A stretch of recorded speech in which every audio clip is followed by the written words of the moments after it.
Halo, selamat datang kembali di channel Perspektif. Emang ada ya partai munafik sok mau jadi pahlawan bencana, tapi pakai trik kotor. Ripka Ciptaning, ya ini pamer PDI Perjuangan kirim bantuan untuk daerah bencana. Ini maksudnya apa? Ini beneran apa ya, ngasih bantuan atau cuma giring opini kalau pemerintah nggak becus kerja? Apa itu maksudnya? Nah, kalau emang seperti itu maksudnya, ini jelas lagu lama ya. Emang udah ada yang sengaja banget pengen citra pemerintah ini jeblok ya. Dan mirisnya malah dibantu media yang hobi banget goreng berita nggak bener. Dan ini loh ya, detik-detik Menteri Keuangan Bapak Purbaya ini sekakmat Tempo. Itu bukti nyata ya kalau mereka cuma mau bikin gaduh rakyat saja. Dan rakyat sudah geram, ya kan? Daripada sibuk jelekin pemerintah, pikirin dulu itu loh ya, kader kalian sendiri. Ada yang kena korupsi lagi itu loh. Jelas kan? Karena kalau enggak, yang tadinya dia tertimpa begini bisa hidup, gara-gara saking buru-burunya ditarik aja malah mati. Yang kakinya tadinya masih bisa diselamatkan, karena buru-buru malah patah. Niatnya baik, tapi karena pengetahuannya tidak tahu, malah jadi dampaknya salah. Kemarin tim kesehatan yang luar biasa saya informasikan, kita dibantu oleh dokter-dokter diaspora lulusan China. Saya tanya, kenapa kamu mau bantu PDI Perjuangan? Karena saya lihat, dok, manggil saya dok gitu. Kalau ketua umum partai lain itu cuma angkut-angkut beras aja ya.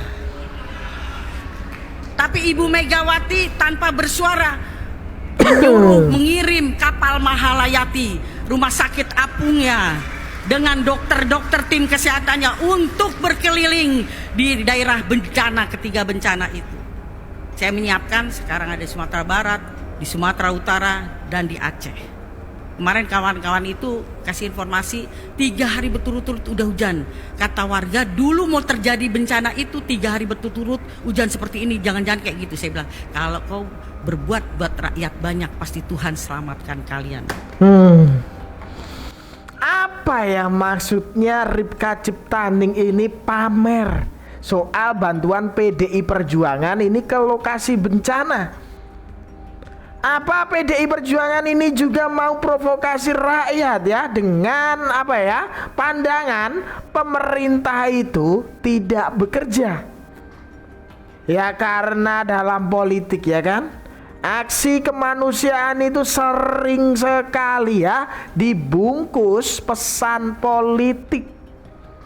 Ya apalagi kalau disebar luas lewat media dan narasinya diarahkan. Ini ada apa ini PDI Perjuangan ini pamer? Tempo, diaspora ungkap bantuan bencana Sumatera dari luar negeri kena pajak. Itu ada di TikTok tuh rame katanya orang keuangan pajak nggak ini bea cukai segala macam nggak ada hatinya katanya. Barang-barang bantuan buat bencana kok dipajakin juga, nggak ada seperti itu sebetulnya, asal melalui prosedur tertentu. Ya tinggal lapor aja ke PNPB, kita langsung pas gitu kira-kira. Nanti kalau nggak ada yang nyolong-nyolong juga tuh tinggal masuk. Jadi nggak benar kata beberapa media. Siapa yang ngomong tadi? Tempo. Oh mana orang Tempo lagi. Tempo. Oh nggak ada. Lain kali tanya ke kita, jadi kita jawab. Nggak ada orang Tempo di sini. Masih ada nggak? Masih ada ya? Oh, saya lihat dia Tempo tuh yang nulis. Situ. Jadi konfirmasi ke kita nggak majekin itu barang-barang itu. Asal ada prosedur, nanti dijelasin aja Pak ke itu BNPB, tegaskan lagi bahwa nggak ada pajaknya asal dikatakan ini barang bantuan gitu. Tempo lagi ya. Tolong juga ya, tolong jaga integritas maksud saya ya, dalam memberi berita kepada masyarakat. Jangan asal-asalan aja, jangan memprovokasi rakyat untuk membenci pemerintah. Camkan itu ya. Mana orang Tempo mana? Dari Tempo? Oh nggak ada. Mana tempe? Tadi yang dicari Pak Menteri tadi, Pak Menteri Keuangan Pak Purbaya. Ini obrolan santai aja ya. Tadi Pak Purbaya mencari media yang terbaik. Dia ingin bertanya bantuan bencana yang kena pajak. Loh, kok bisa ya bantuan bencana kena pajak? Gimana itu ceritanya? Ini bukan opini warung kopi loh ya. Bantuan bencana itu bersifat kemanusiaan, bukan objek bisnis. Jadi logikanya korban butuh selimut, bukan kwitansi pajak. Nah, di sisi lain negara juga butuh bantuan laporan ke BNPB. Semua bantuan agar tidak kecolongan. Karena apa? Bantuan yang masuk ke BNPB nanti tidak akan kena pajak. Gitu loh bro. Apa? Nanti ada titipan lagi. Wah, kecolongan lagi nih. Jadi berita heboh lagi nanti. Wah. Jadi ini bukan soal anti bantuan ya, tapi soal tata kelola. Bukan dilarang tapi diatur, bukan dipersulit tapi diamankan. Ibarat ini akademisi, namanya antara balance antara kemanusiaan dan kedaulatan. Korban mendapatkan bantuan dan negara tahu barang keluar masuk. Ini adalah win-win solution. Ibarat kata bantuan ini bikin pusing, jangan ditambah bikin pusing lagi. Inti sederhananya seperti itu. Ya gimana ya, soalnya gitu loh ya, ada yang seperti sengaja ya buat cerita pemerintah ini jeblok soal penanganan bencana itu. Bahkan ini tadi ya, ada detik-detik Menteri Keuangan kita Bapak Purbaya ini skakmat media Tempo yang hobi banget gitu loh ya, bikin berita nggak bener. Emang ini kayak memprovokasi rakyat gitu loh, biar membenci pemerintah. Aduh, kok bisa gitu loh. Kena banjir itu udah dibilang kota zombie. Jadi rata-rata relawan luar kalau masuk daerah kami ini yang agak ke dalam itu kayak sengaja gitu, kayak sengaja mau melihat bener nggak ini kota zombie. Jadi ngasih tarik ulur supaya kita mengejar. Kami bilang jangan kayak gitu bang, kami manusia. Kami bilang abang campak aja nggak kami kejar, nggak apa-apa. Kami bilang nggak dikasih pun nggak apa-apa, tapi jangan kayak memang dimain-mainin gitu. Mau melihat ini kota zombie dengan keadaannya, dengan keadaan kami berlumpur bang. Memang sengaja supaya kami dikejar kayak gitu. Sampai dibilang kota zombie itu berarti kota mati. Kita nih mayat yang ngejar-ngejar orang itu cari makanan. Kan hari udah seminggu ada bantuan. Jadi teruntuk para influencer dan konten kreator, terima kasih banget kalian udah peduli datang ke sana kasih bantuan. Tapi jangan jadikan mereka sebagai komoditas konten sedih kalian guys. Gak apa-apa datang kasih bantuan, hibur mereka pasti seneng kok. Tapi jangan jual kesedihan mereka. Bahkan sampai dibilang kota zombie, yang warga asli sana aja itu sakit hati. Mereka tuh dibilang kota zombie. Pokoknya Aceh kuat, Aceh harus bangkit. Kita kuat karena kita Indonesia. Ya ini ya, suara rakyat yang udah muak bener. Bukan marah tanpa alasan ya, tapi capek ya lihat bencana dipakai numpang panggung aja. Ada yang pura-pura peduli, ya kan? Tapi kerjaannya ngecat pemerintah ya, seolah nggak ngapa-ngapain. Padahal di lapangan alat jalan, ya kan? Anggaran keluar, petugas-petugas kerja. Yang ribut justru penunggang gelap. Datang belakangan, tapi bacot duluan itu loh. PDIP, Partai Demokrasi Indonesia Perjuangan, memiliki pola komunikasi publik yang ciamik. Sini gue mesti mikir. PDIP ini tetap lo harus pelajari, keren ini. Contoh nih ya, dalam menyampaikan komunikasi publik terkait penanganan bencana di Sumatera. Dari awal kita lihat video-video yang keluar itu Mbak Megawati, Mbak apa Ibu ya? Ibu deh. Ibu Megawati di panggung gitu manggil Rano Karno, nyumbang ini, turun gitu kan. Itu dari ketumnya udah mulai ada in frame ya, ada di dalam kamera. Terus diikuti oleh ketua DPP yang lain, Mbak Rika, kan dia bilang hanya PDIP satu-satunya partai yang punya Baguna, Badan Penanggulangan Bencana. Terus diikuti oleh kerucil apa ya gue ngomong ya, akun-akun kecil lah. Wah, PDIP adalah partai yang paling aktif membantu bencana. Masa iya PDIP adalah partai ya. Itu keren nih, terstruktur dari ketua umum bahkan ketua DPP dan kader-kader lah ya, kader-kadernya. Itu harus kita pelajari tuh cara menyampaikan informasi di dunia yang sangat crowded ini. Harus main semua peranannya. Pesannya satu, citra baik untuk PDIP. Citra baik. Bagus. Kan gue lagi belajar itu tadi yang gue sampaikan. Lu ngamukan aja sih. Jadi biar lu juga tahu kalau lu mau menyampaikan informasi publik begitu. Keren. Tetap aja dia nggak suka kalau gue puji. Ya netizen ini sekarang nggak gampang dibodohin gitu loh ya. Omongan PDI Perjuangan dikuliti satu persatu. Kelihatan gitu loh ya, isinya cuma omon-omon saja. Rakyat udah paham ya.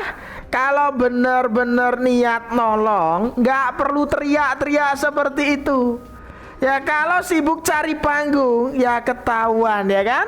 Sedang apa? Sedang cari apa coba? Cari muka. Ya bener itu. Guys, KPK kembali turun tangan. Kali ini, operasi tangkap tangan menyasar kepala daerah dan kasusnya masih terus didalami. KPK mengonfirmasi telah menangkap Bupati Bekasi, Ade Kuswara Kunang. Dalam OTT terkait dugaan suap proyek di Kabupaten Bekasi, total ada 10 orang yang diamankan. Dan saat ini, masih menjalani pemeriksaan intensif. KPK juga menyegel ruang kerja Bupati Bekasi di kantor pemerintahan. Hingga kini, penyidik masih mendalami kemungkinan alur suap dan pihak-pihak lain yang terlibat. Sesuai aturan, KPK punya waktu 1x24 jam untuk menentukan status hukum para pihak yang ditangkap. Proses hukum masih berjalan dan publik diminta menunggu hasil resmi dari KPK. Nah, ya kan? Citra baik langsung ambrol ya. Lagi sibuk banget jualan moral, kader sendiri kena OTT. Ade Kuswara Kunang, Bupati Bekasi dari PDI Perjuangan, keciduk KPK. Baru juga ngomel soal citra, ya kan? Sudah kebuka juga aibnya sendiri. Katanya peduli rakyat, katanya paling bersih.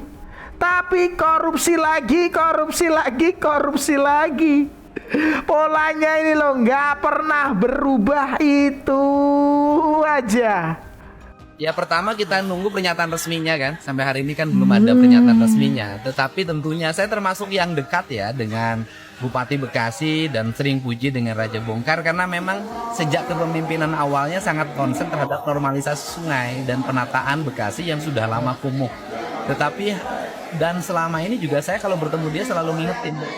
Kita bilang nggak boleh ada hal yang kira-kira bertentangan dengan prinsip-prinsip kepatutan. Saya selalu ngingetin sama dia. No, ternyata.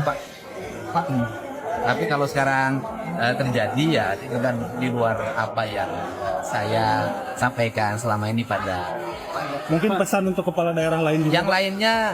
Tidak boleh lagi terjadi di Jawa Barat. Semua orang harus konsisten pada upaya-upaya untuk melaksanakan pemerintahan secara baik. Nah, ini jelas tamparan keras gitu ya. Ternyata Gubernur Jawa Barat KDM sudah sering ingatkan soal integritas ya. Tapi yang ditegur malah tutup kuping itu kelihatannya. Jadi jelas ya. Yang rajin teriak paling bersih, seringnya justru paling kotor. Diingatkan berkali-kali pun percuma saja ya. Kalau integritas cuma jadi slogan saja. Ini buktinya. PDIP bukan partai bersih yang bebas korupsi. Banyak politisi PDIP sekaligus kepala daerah terbukti seorang koruptor. Pertama, politisi PDIP sekaligus mantan Bupati Kota Waringin Timur Supian Hadi ditetapkan sebagai tersangka korupsi dengan kerugian negara tembus 5,8 triliun rupiah dan 711 ribu US dollar. Supian Hadi meminta uang upeti dari perusahaan tambang besar untuk izin usaha pertambangan atau IUP di wilayah Kabupaten Kota Waringin Timur, Kalimantan Tengah. Kedua politisi PDIP sekaligus mantan Gubernur Sulawesi Selatan Nurdin Abdullah terbukti menerima suap 2,5 miliar rupiah dan 150 ribu SGD serta gratifikasi sebesar 13 miliar. Uang hasil korupsi itu diterima Nurdin Abdullah dengan modus meminta biaya operasional bansos COVID-19 hingga sumbangan masjid. Ketiga politisi PDIP sekaligus mantan Bupati Brebes ditetapkan sebagai tersangka korupsi dengan menggelembungkan pembelian tanah di lingkungan Pemkab Brebes. Kerugian negara dari korupsi politisi PDIP itu mencapai 7,8 miliar rupiah.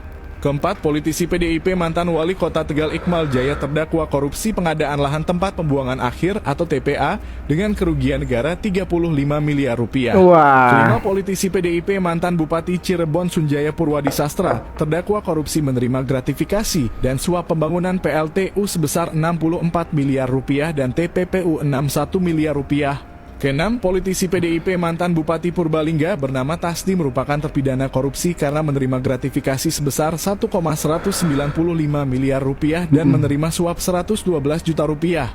Tasdi merupakan kepala daerah sekaligus terpidana korupsi yang justru membuat Ketum PDIP Megawati Soekarno Putri bangga menceritakan Tasdi sebagai sopir truk yang berhasil menjadi kepala daerah pada HUT ke-50 PDIP. Jangan keliru, PDIP isinya ternyata para politisi yang juga doyan korupsi. PDIP partai sarang koruptor yang mencalonkan terpidana korupsi sebagai calon legislatif. Pernyataan ini terlihat jelas ketika PDIP Provinsi Bangka Belitung mendaftarkan 2 mantan terpidana kasus korupsi sebagai bakal calon anggota legislatif atau bacalek ke Komisi Pemilihan Umum atau KPU daerah Bangka Belitung. Partai berlambang banteng moncong putih itu menyatakan pencalonan keduanya sah secara undang-undang. 2 mantan terpidana korupsi yang didaftarkan PDIP sebagai caleg DPRD Provinsi Bangka Belitung adalah Jamro Hajalil yang maju dari Dapil Kabupaten Bangka Selatan dan Sri Rezeki dari Dapil Kota Pangkal Pinang. PDIP lebih memilih terpidana korupsi sebagai calon legislatif meskipun semestinya ada banyak calon lainnya jauh lebih berintegritas. Meskipun sah secara undang-undang, tetapi langkah PDIP itu sangat bertentangan dengan nilai-nilai pemberantasan korupsi. Sangat jelas terlihat kalau PDIP adalah partai yang menghalalkan segala cara demi melanggengkan kekuasaan. Ya. Apa benar ya PDI Perjuangan ini partai yang banyak koruptornya? Ya kalau dilihat dari kasus yang muncul satu persatu, wajar ya kalau publik sampai ngomong seperti itu. Ya belum kering satu kasus, nongol lagi yang baru, ya kan? Katanya partai wong cilik, tapi yang sering ketangkep malah pejabatnya sendiri, kadernya sendiri.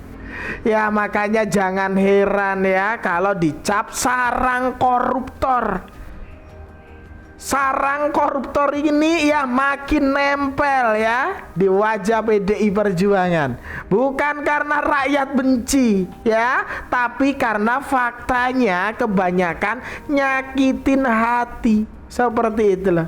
Kubu Merah nih bener-bener ya bilang pengen berantas mafia migas, nggak taunya mereka sendiri dalangnya. Tahu kan maksudnya siapa? Iya, pasukan Banteng. Ternyata selama ini mereka yang ngatur permainannya. Gimana enggak? Tahun 2017 Hasto sempat ketemu sama Riza Calit, yang mana dia itu pemain lama di migas. Apa jangan-jangan mau ada persekongkolan jahat ya biar bisnisnya Riza lancar di bawah pegangan Banteng? Buktinya tahun 2019 Ahok ngejabat sebagai Komod Pertamina. Bukannya bebersih, malah ngamanin dirut-dirut dari pasukan Banteng supaya permainannya lancar. Benar kata gue, si Ahok ini emang pantesan selama ngejabat dia cuma diem doang. Sekarang giliran udah viral baru keluar-keluar. Yang lebih lucunya lagi sekarang malah yang dibilang ikut terlibat itu Menteri BUMN Erick Thohir. Padahal dia aja baru ngejabat tahun 2019. Harusnya Menteri BUMN sama Menteri ESDM yang sebelumnya yang diperiksa. Banteng bener-bener playing victim ya. Ngegiring opini ya kayak paling bener. Harusnya kita mikir bukan cuma Pertamina aja yang bertanggung jawab atas korupsi ini. Sini gue bilangin, kalau kebijakan impor minyak sampai pengawasan distribusi BBM itu wewenang dari Kementerian ESDM sama SKK Migas. Jadi yang harus diperiksa yang buat kebijakannya dong. Malah yang jadi kambing hitam. Gak masuk akal. Cara lu aneh Banteng, padahal lu sendiri yang jadi pemainnya. Waduh. Kalau sudah seperti ini saya nggak mau komen. Ini yang bisa komen ya kalian-kalian saja ya. Tulis pendapat kalian di kolom komentar. Dan itu tadi sedikit informasi yang dapat saya sampaikan dalam video kali ini. Jangan lupa subscribe channel Perspektif. Dan jangan lupa juga share video ini ke grup-grup WhatsApp atau yang lainnya itu. Ada kurang lebihnya saya mohon maaf ya. Sekian dari saya. Terima kasih.